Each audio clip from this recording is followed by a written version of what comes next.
Hi there, this is Sophie from Prospology. It's good to be chatting with you today. This video is a 5-minute rundown of my journey to becoming a freelance medical writer. What did it look like for me? How did I do it at the very beginning? Here is my story.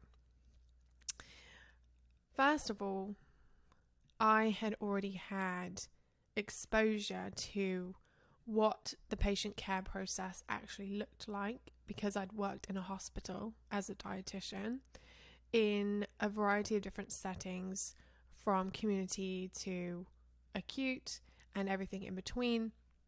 And so my background as a healthcare professional was really important in my ability to transition into medical writing, because it gave me that ability to put myself into the shoes of the reader, whether it was a patient or another HCP or someone who would be training them. And that allowed me to tailor the writing to the audience. Secondly, I built a website and a portfolio. I knew that I needed to showcase my expertise. I needed to present myself in a professional manner.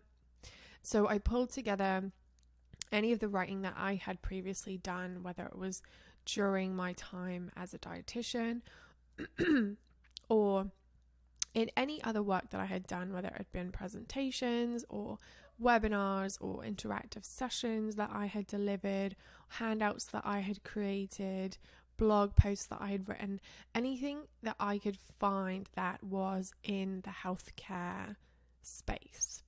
And I put it onto my website, and that became my portfolio. Thirdly, I applied to work at some big advertising agencies in the city where I live now.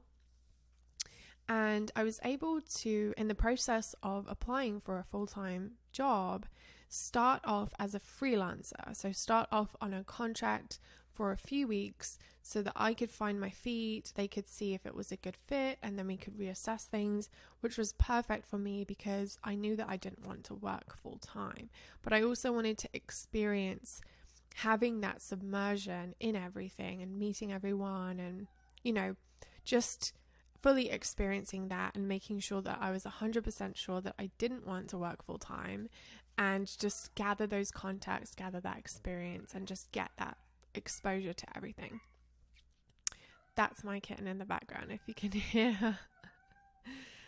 Okay.